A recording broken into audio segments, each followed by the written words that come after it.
There are a couple of twin problems here, I think. One is what I call bureaucratization, and the other is what I call politicization. So, bureaucratization, what somebody else cleverer than I has called bureaucratic hardening of the arteries. If you're going to be an effective ops officer, you got to have a really kind of unique mix of skills, right? This is an art, it's a craft. You can't just send somebody to a school for 3 months and boom, they're a spy. When you start talking about the capacity to move in other cultures, adapt, you hear this expression, you're in a world of shades of gray or a maze of mirrors. You never have black and white understanding of where you stand, right? You're talking to a guy in a difficult environment. You're making assessments all the time. Is he with me? Is he against me? To what extent is he with me? He's talking to me. It's not, is he lying or is he telling the truth, because he's doing both. Question is, to what extent is he doing each, and why is he doing each? What's he lying about? What's he not lying about? Who's he covering for? So you have to have that capacity to operate in a really ambiguous situation, make really good judgments very quickly. Also, look, if I'm going to sit down and talk to a guy who's been in Al Qaeda for 20 years and convince that guy to trust us and come across the line, ultimately, actually, at that point in time, I'm convincing him to trust me. He doesn't. U.S. government is irrelevant. He's not trusting a bureaucracy. He's trusting you. Okay, so you got to establish commonality with that guy. And this is not about sleazy used car salesman garbage, because this guy's going to see through that stuff in about 5 seconds. You're telling him you're going to keep him alive. That's the ultimate assessment, because if you're lying to him or you don't know what the hell you're doing, he's a dead man. And again, he's going to die really slowly and horribly. So you got to be able to actually get this guy for real in the real world to trust you. And then you got to have your stuff together enough that he doesn't regret that decision and start thinking, okay, I trusted a moron.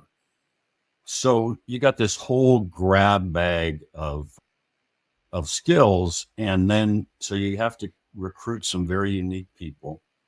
You got to train them, you got to season them, but also then they have to be able to work in an environment where they have the freedom to move very quickly and very creatively. I'm there. I'm the only guy in the room with this dude. I'm the only guy he's ever met. I need to make a decision. I need to hand him X number of dollars right now, or commit to this right now, or almost right now, within days. If you think about how fluid this is, how unique this is, you can't run this like a standard federal bureaucracy, right? And you made reference earlier to the fact that some of these issues are not unique to, there may be unique elements of them to CIA, but at their core, some of the touchstones are the same. I would imagine in law enforcement, a cop on the street who knows the terrain and knows the culture and knows where he is making assessments all the time that don't translate into some form he can pump up through the bureaucracy to be reviewed by 7 different layers of middle managers, none of whom actually have his ability to assess that situation, right? So it's with an ops officer, right? I can't be talking to Mohammed and then submit paperwork and request approval to hand him money and then wait 2.5 months while 12 different committees review the request. At most, I got to be able to go back to headquarters and say, I'm meeting this guy tomorrow morning at 08 my time, and I need permission right now to put $5,000 in his pocket, because that's what it's going to take to get him to come across the line.